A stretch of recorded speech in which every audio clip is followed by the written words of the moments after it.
Hello everyone, welcome back to another video. Today I will show you how to delete a message in TikTok box. So you have to just open your TikTok app on the Android device. So when you will have to open and you have to go to the inbox where is the messages are in. So simply you can open the anyone of chat.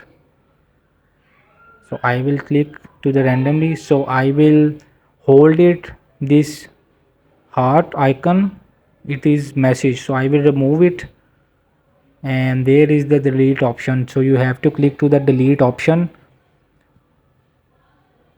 Once you will have to click to the delete option, so it will be again you have to click to delete for me.